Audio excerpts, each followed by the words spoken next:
Okay, there it is. There it is. You're on. We're on.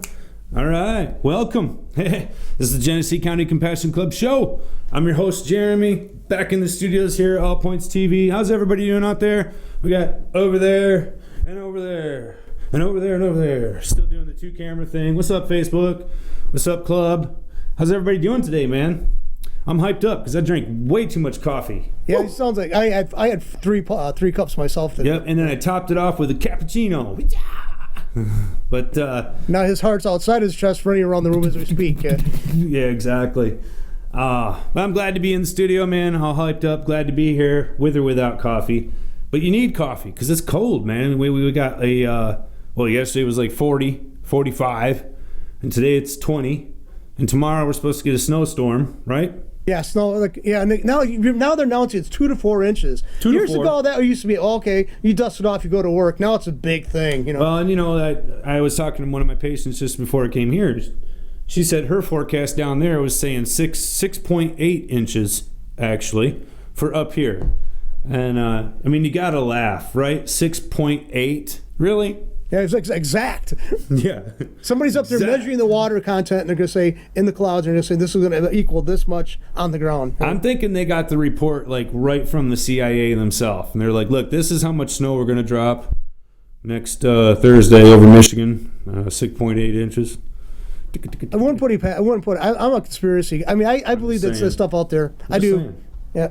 Anyways, hey, welcome to the show, guys. I'm glad to be back in the studio. It is February 5th, something like that, all day long. 2522 2020. If I start talking funny today, it's because I got a split lip. It's not a booger, it's a scab. That's what happens when you teach your kid how to ski, and you take a ski pole to the face.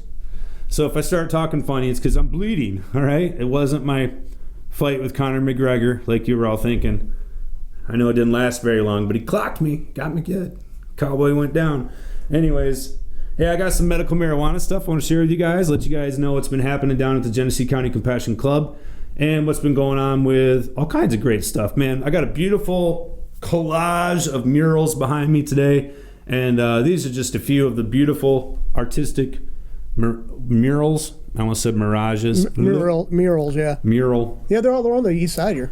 Yeah, these are all right around the studio here. Just a couple I captured. I love this one in particular. You know who it looks like. Ashley. All right. Yeah, Odin's got his own freaking building. Yes, he does. Of course he does. Anyways, yeah, it's great stuff. I love the love. I love the love that's in our city. You know, like I was nervous that some of these murals were going to be put on some of the buildings that are scheduled to be torn down. What a waste. But no, none of these are. Anyways, good stuff, beautiful stuff. Did you say something, John? I was going to say the one where it says Pinky on it. That was just recently listed on a real estate site. That building that mural's on. You could buy the building. You could buy the building. I think they want at $14,000 for it. So. What a value! What a deal! It's a nice commercial building. It needs a new roof, but it's so plug. It's on North Franklin, by the way, if you're interested. Used to be a locksmith shop years ago. John's local real estate agent for the area. For $5,000, he'll show you around. On foot. For $5,000, we can get you a house, 2 kids, a couple of cars. It comes with a house. The tour comes with a house. Probably a couple of kids and a couple of pit bulls. Whatever we can do. Speaking of kids and pit bulls, actually just of pit bulls, you guys know that we did our Pause for Cause. That was fantastic. You guys did a great job. The G3C delivered, and we delivered, I think, 1,800 pounds worth or so of food and pet items and all kinds of stuff down to the Humane Society. If you guys didn't get a chance to see the podcast where we showed the footage from that, make sure you check it out at allpointstv.com or allpointstv on YouTube. You can check out the YouTube channel. But that stuff's on there. It was a wonderful thing for you guys to be able to do that. Thank you so much for letting us be a part of it. And I know all the pets and animals and staff down at the Humane Society here in Genesee County definitely appreciate it. So thank you very much, G3C. You guys did it again. And speaking of that, we also just got a letter from Hurley Medical. You guys have been strong supporters through our golf outing every year to Hurley's Reach Out and Read program. And the letter that we received from Hurley basically stated that Reach Out and Read has now morphed and grown into a whole new program that is now going to be featured at the Flint Farmers Market. It is going to be an on-site clinic, to my understanding, for children at the Flint Farmers Market. They're still going to be reading books to children there, along with providing a whole list of other services and medicinal, products, whatever, and services, but also like comforting type services. That's what I'm talking about. The stuff that comes along, not just with the doctor's care, but the stuff that makes you feel like you're at home, or the stuff that makes you feel comfortable, which, as a child, going to a hospital can certainly be intimidating, a scary type of thing. And, having a spot for them to do certain things down at the Flint Farmers Market is much more inviting. And we are now a part of that. So your guys' support through our annual golf outing, and I think last year we donated like $3,500 to the ROAR program, which is now, like I said, going to go to this new program. And I don't exactly have the name or the fancy little acronym for what this is, but like I said, it's a Hurley's Kids program. It is featured now at the Flint Farmers Market, or going to be shortly. And you guys are one of the first sponsors in the area, along with Mott and some other sponsors as well. But you guys really, your efforts through the ROAR helped to sort of spawn this, certainly helped to bring it to fruition, and kept ROAR alive through the years when they were struggling, when they didn't know if they could keep the program going. And now it's grown into something all brand new and even bigger. So congrats, guys. Congratulations. And we're going to continue being a part of that, hopefully next year with our golf outing as planned. I know that's a ways off, but I just wanted to say thank you and get you guys the information on what it is that you're doing, how you're having an impact in your community just by being a member of the G3C. So thank you very much, members. You guys do it. You did it. Thank you. All right, I got a number of things I want to talk about. We got events coming up at the club. Nothing too soon, but I got to mention our 420 party. We had our board meeting just the other night, and we're making plans. Brian's been kicking butt and lining people up already, and it looks to be one of the most fantastic 420 parties yet. So you're going to want to mark your calendar. I know a lot of folks are talking about, Super Bowl Monday. Monday should be the day off for Super Bowl afterward. Maybe it should, maybe it shouldn't. But I'll tell you what is definitely a day you need to take off, and that is going to be this year's 420, because it is the most memorable 420 party, 420 day, 420 holiday, I think, that is ever going to be, ever. All right? This is like a historical day in the making. We have full-on medical marijuana going on. In addition to that, there's recreational marijuana, of course. And no doubt this year is 4/20/2020. So we're looking to blow it up huge, and we definitely want you to be a part of it. So make sure you mark your calendars. Make sure you take the day off. Now's the time to go in and talk to your boss and say, hey, look, all jokes aside, I'm going to need 420 off. All right? If I don't get that day off, the whole place is going to burn down. Okay? That's what I'm saying. All right? That's what I'd tell them. All right. And of course, people that work at the club, you're going to be at the club anyways, so easy. That's like Joe Biden kind of information, or advice. I wouldn't follow it, by the way, people. But yeah, I wouldn't. We're joking. Do that. Yeah, we're joking. Yeah, yeah. We talked about that Joe Biden thing. Telling people to shoot through the door. If there's some intruder. Yeah. So don't do that. No. It's not Biden advice. All right. But no, definitely it is advice. Mark your calendar, April 20th. It's a Monday. We're going to want to have you there. You're going to want to be there. Definitely not going to want to miss it. And it will be a day to forget. That's for sure. You know what I'm saying. All right. Try to remember. All right. I got some other things I want to talk about on the show I thought was pretty important. We've had a lot of different things happening here in the state. Trying to get educated, stay educated, and so on. And one of the things that has been on a lot of people's minds, and I guess I wanted to talk about it on the show today, and that is this Form 8300. So let's get right into it without further ado.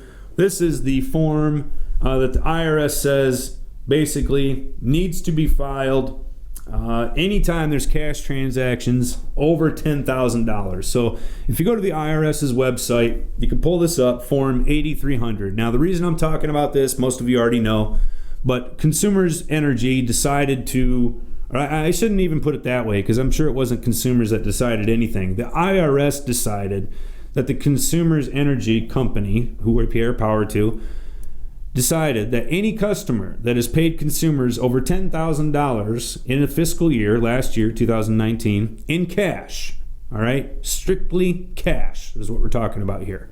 We're not talking about checks, wire transfers, money orders, that kind of thing. We're talking about cash dollars, Benjamins, Franklins, whatever you paid your bill with. If that equaled more than 10,000 of them in 2019, then the IRS is requiring that consumers completes this form 8300, on your behalf. Now, here's the confusing thing, all right? So first of all, let's go to the IRS's website and let's research this a little bit for ourselves.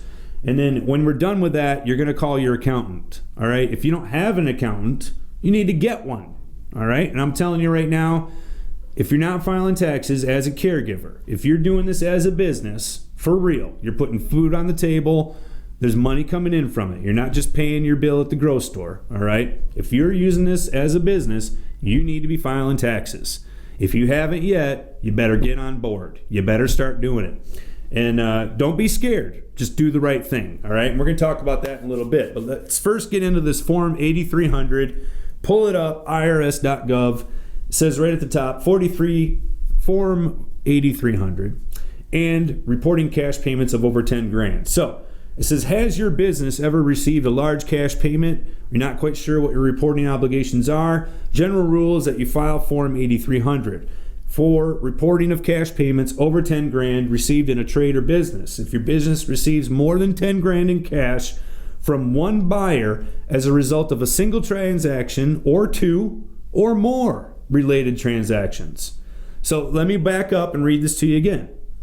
The rule is that you must file Form 8300 as a business if your business has received more than 10 grand in cash from one person from either one, two, or more transactions. So this is, by definition, is consumers, all right? They are the business that received your payments that totaled more than 10 grand, most likely in more than one transaction, okay? So this might have been an accumulation of 12 months, which is most likely what it is. It's all related because it's all for the same bill, right? So obviously it's related. That's how the IRS is clipping consumers to do this, because it's all a related transaction, regardless if it is individually under 10,000. In total, in a year, it's over 10, and they can require them to report this. So the key factor is the fact that consumers' energy, consumers' power, whatever you want to call them, they are the ones that are to report this on your behalf, all right? So you're probably asking yourself, why did they send me a blank form and tell me to fill it out? And that is a good question, all right? In most cases, in Form 8300 is just one type of reporting obligation that the IRS puts on businesses, all right? There are others, all right? But this is one of them, okay?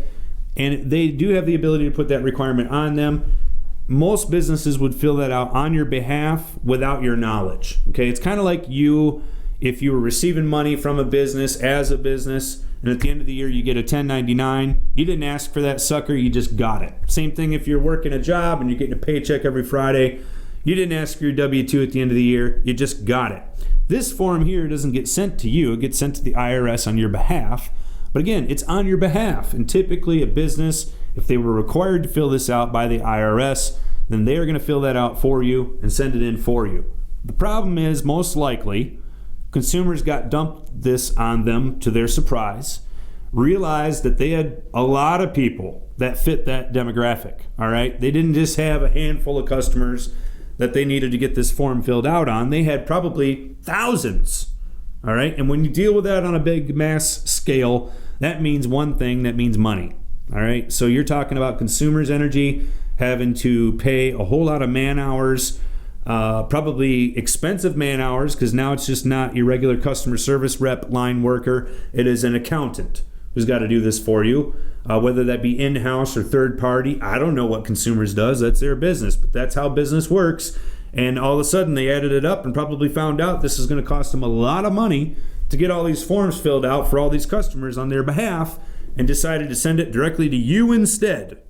All right? So you're the sucker, unfortunately, Form 8300, and what are you going to do with it now? So let's talk about it. First of all, why'd you get it? We talked about that. It's because you paid them in cash over 10 grand. I did have a couple people ask me, well, I didn't get a letter and I did. What's the difference? What we found out, one of those differences is that this person was paying in cash, but at Kroger's. That could possibly be a reason why you didn't get a letter and somebody else did. All right? There's lots of little reasons, but this is specifically dealing with cash payments that consumers receive directly from you or someone on your behalf onto your account. All right? First thing you need to understand is that there is no proof, implication, otherwise, that the same individual has made the same payment on the same account. In other words, maybe your grandma made your payment 1 month. I don't know. That's up to you to know. All right? Maybe somebody else helps share the bill. All right? Maybe this bill is not just one person's responsibility.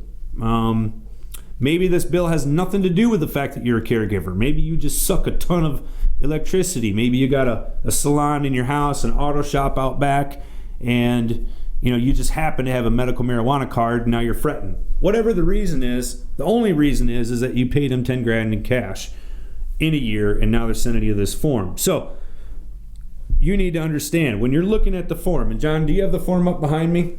All right.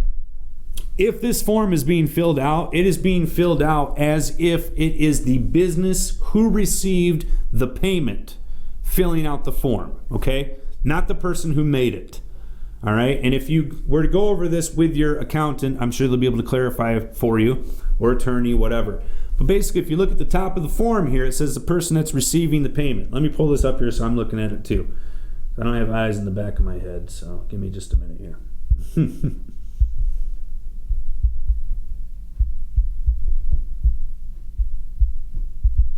All right, I'm just pulling this up here. So if you look at it and you understand that this form was supposed to be completed by Consumers Power on your behalf, it'll start to make a lot more sense when you go to complete it out. And so right there it says identity or individual from whom the cash was received. That's going to be you. The person on whose behalf this transaction was conducted, also you, if you're the one paying the tax. And I'm trying to get onto here to page 2. Let me see if I can find it here. I can't seem to make it big enough to see it. The identity of the individual from whom the cash was received, person on whom behalf this transaction was conducted, same thing there. Part 3 goes on to the description of transaction and method of payment, be cash, and then business that received the cash, that's going to be obviously Consumers Energy's information. So, how much of the form should you fill out? I would fill out the most that you can to your own knowledge and ability. If there's a section there that consumers needs to complete, they can do that on their own, or you can do it for them. I'm not sure what address they would use or anything like that. Of course, you could call Consumers Energy. If you had questions on the form, there is a number there and a letter that they sent along with this to ask questions, and I'd be curious to hear what they have to say. But I would definitely be consulting with an accountant. And the reason is because along with this form, so let's back up a little bit and get away from how do you actually fill it out and talk about the purpose of the form. The purpose of the form is to really, ultimately, for the IRS to be able to track income, all right? We can't pay a bill, very simply, without having income to pay that bill, all right? And the IRS knows this fundamental practice. It's very simple.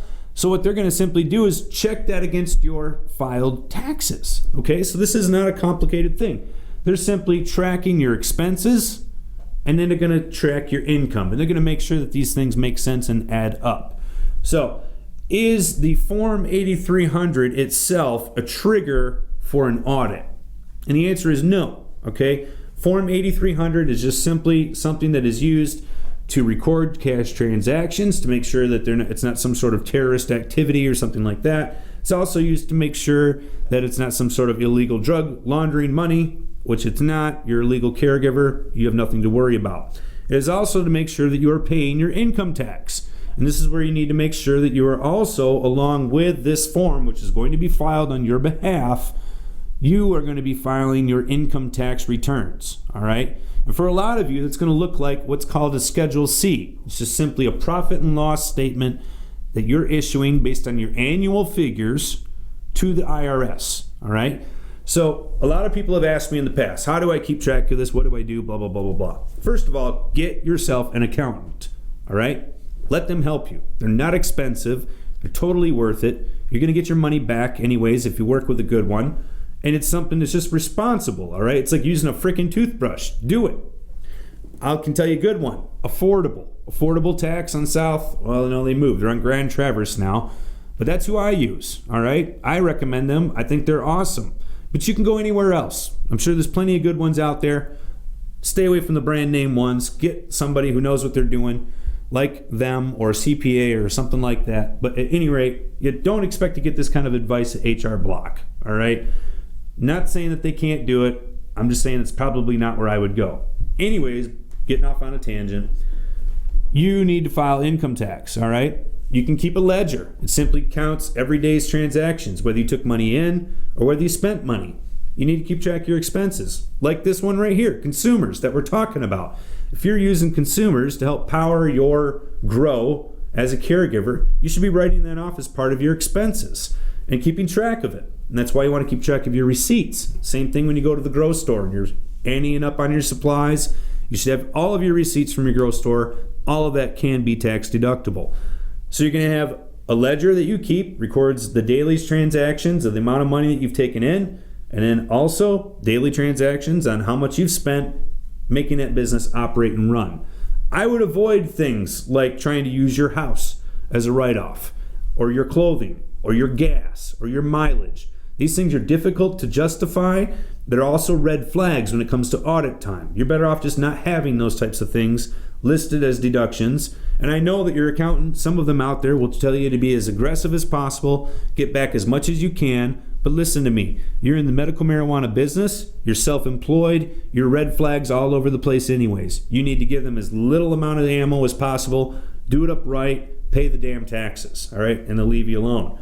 So at any rate, keep your ledgers, and your ledgers are going to total things up for you. So you've got daily, break it down to monthly, and then at the end of the year, we can add it up on a monthly basis. When you file your Schedule C, you're going to transpose all that information down into basically one figure, which is your total income. The next one's going to be your total amount of expenses, and after that is going to be your total actual net income, how much money you really made, and that's how much you're going to pay tax on, all right? And you will pay tax on it, believe it, all right? This here, this Form 8300 that Consumers is going to send in on your behalf is simply telling the government that you spent that amount of money out of your pocket, period. All right? At this point, we're not figuring out what was for the business or how much of that was for your own little home or whatever it may be. All we're concerned about is the fact that you spent that much money. So you better have made that much money. That's the point that you need to be concerned with. Again, reporting your income, it's vital to being considered legitimate. If you want cannabis to be legitimized, then you got to be legitimate. It's very simple, all right? And as far as business taxes go, I would recommend that you keep a minimum of 25% of every dollar you bring in to give it to Uncle Sam. That's a standard that most businesses would tell you. Some people are going to be telling you a little bit more, maybe a little bit less. But as a whole, when it comes to federal and state taxes, you can guarantee it's probably going to be at least that amount.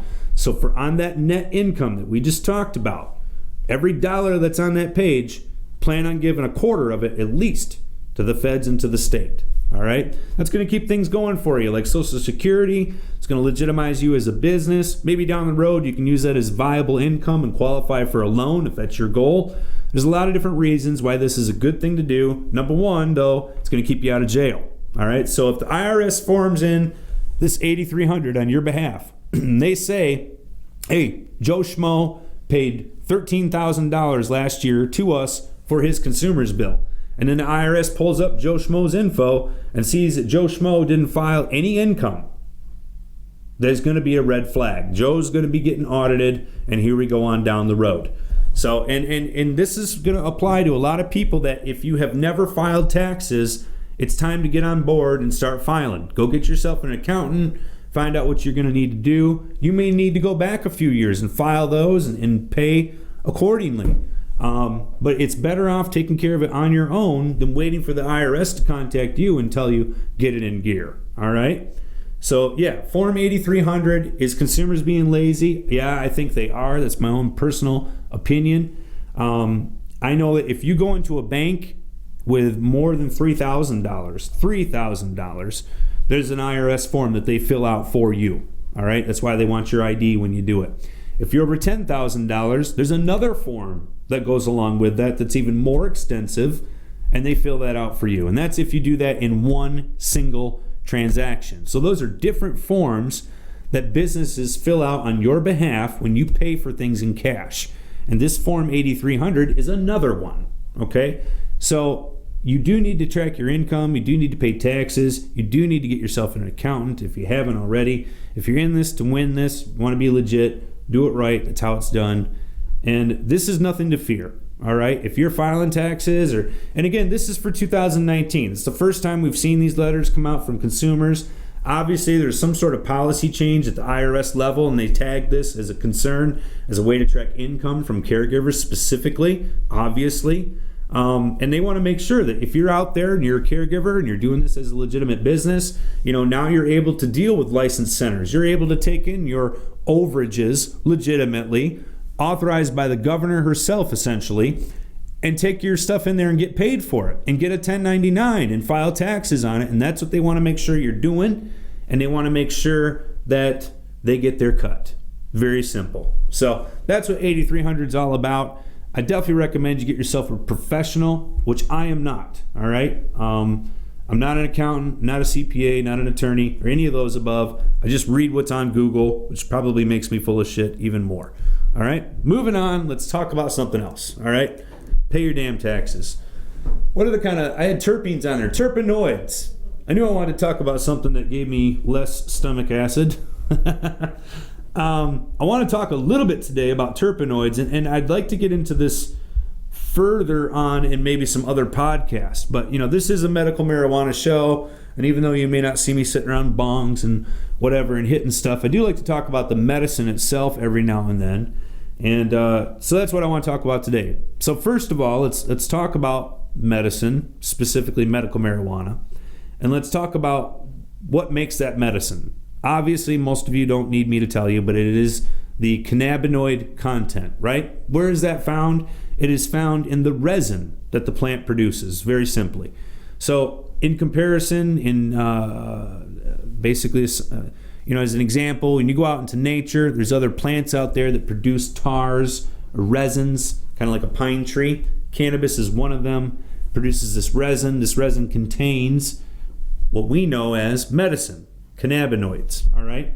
But this resin that we're talking about is actually its own thing, all right? And resin is the layman's term, I guess I would use for that. The resin, I'm not sure. Rosin, isn't that what you use when you go bowling? Rosin? Yeah, I think so. Rosin. It's not that. It's resin. We're talking about the stuff that drips off the pine trees, or the stuff that drips off your plants, for that matter. Well, it usually doesn't drip. It's just kind of stuck to it. But yeah, it is basically in the family of what we're calling, or what we know as, terpenoids. So, John, do you have that slide up there behind me? I do. Yep. Awesome. All right, terpenoids. And now I'm going up to pull up terpenoids on my phone, and I'm getting terpenoid, the odorless cleaner. That's not what I'm looking for.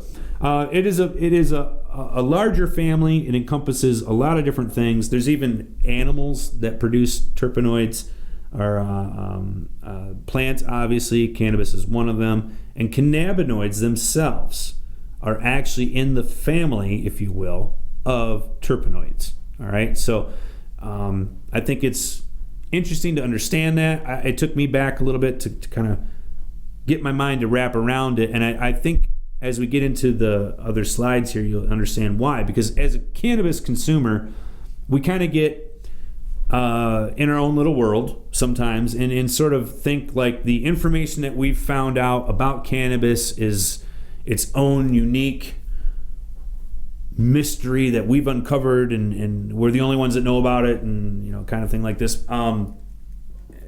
No, that's not the truth. I mean, cannabis is a plant. It has many different qualities that other plants possess.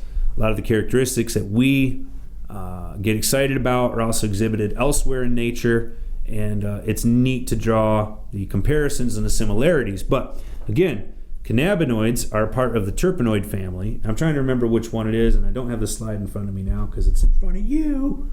But one of these families up here essentially is where you're going to find your cannabinoids. So could we go to the next slide, John, where we actually talk about cannabinoids? Because I don't really want to talk too much about pine tar. You want the terpenes, right? You know, frog sap and stuff like that. Terpenes, yes, thank you. Yep. So when we talk about CBD, all right, or THC, or CBG, or all the different things that we're testing for, right? All the different types of cannabinoids that we're looking for medicinal purposes, all of those things fall into this terpenoid family. In fact, they're actually terpenes themselves. So when we talk about terpenes, we usually think of terpenes as being like ricin, limonene, beta-caryophyllene, these types of things that exhibit the smell that we're used to, limonene, pinene, and I think most of you are aware of these terpenes. You've heard of these before, but these are in kind of like their own little class, but they're a terpene, and so are the other cannabinoids that we have, like the ones that we use for medicinal purposes.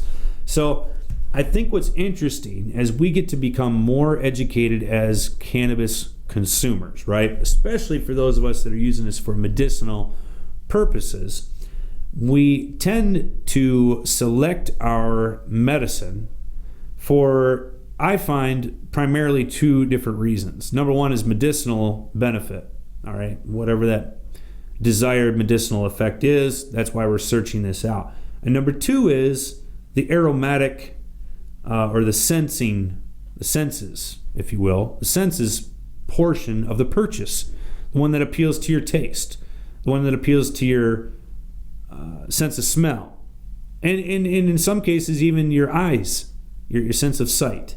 So we're educationally trying to make these choices, and we're trying to figure out what is going to be the best strain for me. And it's fun because, you know, as you are, and when I speak of you, I'm talking to our vendors, our everyday members, our guys who make it happen. When you're dealing with new people, all right, and they're coming around, and a lot of times the spiel, if you will, is, well, this one's 60-40 indica, does this, that, whatever, blah, blah, blah. This one's, 70-30 sativa indica. And the consumer oftentimes will ask, is this sativa, is this indica? And that sometimes is the extent of our conversation when it comes to trying to help somebody select their cannabis for medicinal purposes. And I think what we have to do is elevate our level of education as caregivers and as consumers, trying to identify, not just through experience, but through knowledge, what strains are we actually looking for. And I think that if we have a better understanding of terpenes, what they are, how to identify them, and what they're good for, then I think you as a consumer and you as a caregiver are going to be able to better identify the needs with the product every time. All right, so let's talk a little bit about some of these terpenes. All right, and what do we have? The flavor wheel behind me, John? Is that? I forgot what we're looking at. I got both, Matt. I got both pictures up. So. You got them both up. Yeah. Okay. I got them both up. So as the terpenes go, we have a large array of terpenes, and most of your cannabis is going to be a mix of terpenes. All right. So just like when we go get it tested, right? We don't just typically find just THC. We don't find just CBD. We find a rainbow, if you will, a spectrum of cannabinoids. And the same thing goes for the terpenes. And I hate to continue to even separate these, but I don't know that anybody's necessarily tied specific cannabinoids to specific terpenes. I'm waiting to actually find that out, through more anecdotal evidence and just time as, we get more research. But at any rate, until we get to that point, and I think we will someday, the easier way to identify these things is through terpenes, like through the sense of smell. So if I'm looking for something that's peppery, I'm going to pick an easy one here. caryophyllene is known for having a peppery type smell. But what is caryophyllene good for? It is a terpene, right? What is it good for? It is good for anti-inflammation. It's good for a whole bunch of different things. But that would be one of the things that it's good for. And I know that there's a lot of people out there that suffer from a whole myriad of different ailments that ultimately equal inflammation. All right, so if you want a strain that's going to be combative naturally to that, we want to find a strain that's got this caryophyllene in it, and it ends up kind of smelling like pepper. All right, so now I've got an identifying factor other than a test, right? And a test you might see like, and I think that's where the tests kind of do us a disservice to some degree, is the fact that if you look up most of these cannabinoids on an individual basis, right? So if we look up CBD, CBG, THCV, blah, blah, blah, blah, blah, every one of them, they all start sounding the same after a little while, right? So this one's good for headaches, and this one's good for nausea, and this one's good for anxiety, and this one's good for... And so we start to see that they cross over, right? I mean, and so after a while, it almost turns into mush as a consumer. And now we're like, oh yeah, this one, it's end all be all do all, right? And we have a hard time selecting specific strains because it gets all so muddied. And now, this strain, it's got 17% this and 4% that and 2% this, and so it's going to be good for these different ailments.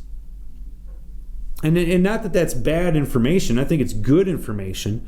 But what if we also combine that with terpenes? All right, so now we've got another factor that's clearly identifiable other than just through a test. But I can put that jar up to my nose, most people can, hopefully, and use their sense of smell. Or maybe they can have a sample and use their sense of taste and see if the terpenes match the profile. All right, so if I've done a little homework and research, I know that I'm specifically looking for pain relief and anti-anxiety in the cannabinoid content of my cannabis. All right, so now I'm going to go check off the list. All right, I want to make sure I got some good amount of THC in there for pain, and I want a good amount of CBD for my anxiety. And so here's my list, right? But how do I make sure that the strain that I'm out there is going to have those things as well, beyond just looking at the test? Because it's more than just the cannabinoid content that's providing relief for me. That's the other thing I think that we need to understand. These terpenes, beyond the CBD, CBG cannabinoid terpenes, these other terpenes like caryophyllene, geranol, humulene, limonene, linalool, mercerine, ocamine, I don't even know if I'm saying that right, pinene, terpeneol, all right? Yeah, I'm learning too, all right? But if these terpenes are just as vitally important as the cannabinoid content, if we can start to identify that for ourselves, for the consumer, I think it's going to help elevate the industry. And I also think it helps reinforce the whole plant narrative, all right? It's important as we continue to see the advancement of industry, specifically pharmaceutical companies, starting to identify and isolate cannabinoids and their usefulness. We can fight back against that corporate nature by showing through science and anecdotal evidence that whole plant is the best base medicine. And it's because of the fact that it contains these whole spectrums of terpenes in it that are all part of the terpenoid family. All right? And I think it's an amazing conglomerate of nature that's been prepackaged for us in the perfect package. All right, to try to isolate it, to break it away from itself, there's no point in that. We're only diminishing the beauty and the power of what's there by doing that. All right, and I have no problem with concentrating it. That's not what I'm talking about. I'm talking about things like Marinol, all right, or Epidiolex, and these bullcrap pharmaceutical feeds that are going to be coming online ever more and more and more. And we need to be able to be properly educated so that when we talk to the consumers now and in the future about why they might want to have alternatives, about why they may want to have access to these other forms of medication beyond what Rite Aid offers, and why it's important That's one of the keys. I think that's what's helping us separate ourselves into that next level. That's what takes our caregivers from being just a regular pusher to being a professional, all right? And that's what I want to talk about. So I hope that's helpful. And I'm not going to get into each one of these terpenes, what they are. I can barely pronounce the damn names.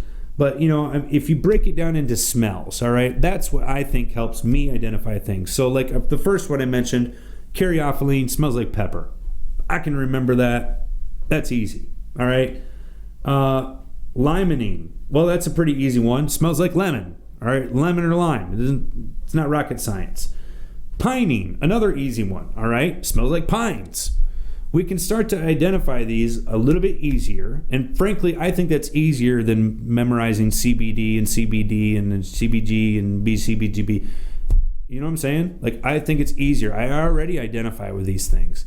And I think it's also interesting how people have their own palates. And I would love to know if people's palates naturally will incline them to desire the terpenes that are good for them on a medicinal basis. I would love to know that, if it's true or not. Or what if you naturally don't? What if it's the opposite? What if you always crave the one that you don't need, but yet you should be taking one of the terpenes that you don't really care for?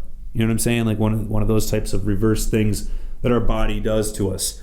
But it's very clear that these terpenes are incredibly therapeutic, have all types of beneficial properties to them, and are found in a whole lot of different things in nature. All right, not just cannabis, but in a lot of other types of things. It's just that cannabis has a wonderful delivery method of these terpenes to our bodies. It's all natural. We don't have to concentrate it. We can if we want to. It comes on its own from the earth, and it is wonderfully, beautifully packaged in a whole different way every single time in its own unique little package. And that is so cool. And we associate this today in a lot of different ways, like wine. Wine is the same way.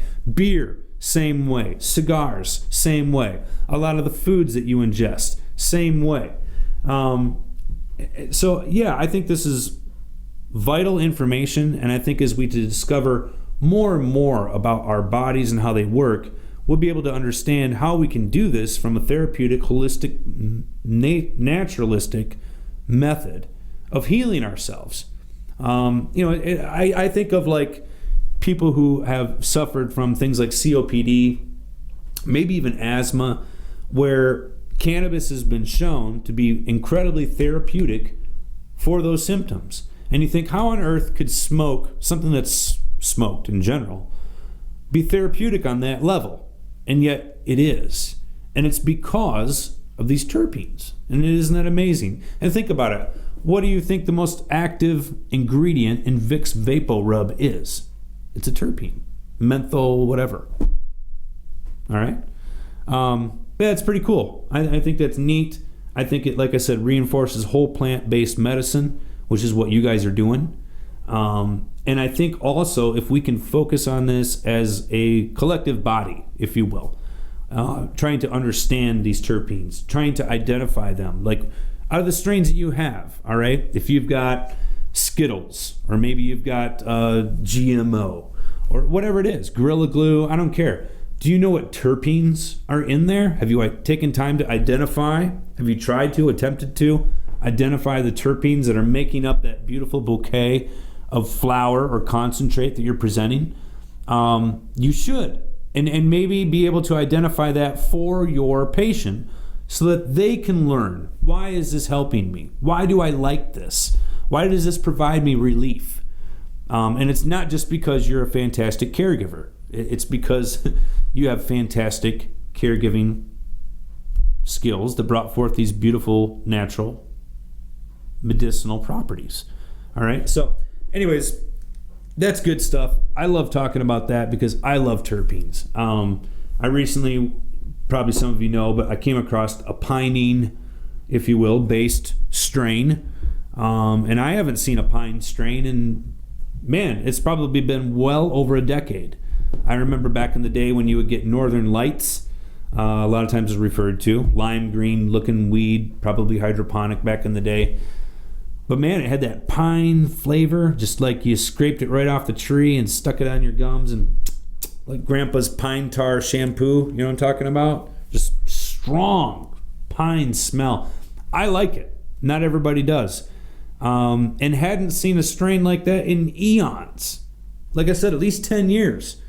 And ended up coming across it in a strain that was not known for exhibiting that particular terpene. It was supposed to exhibit other terpenes, and it didn't. So I was pleasantly disappointed, I guess.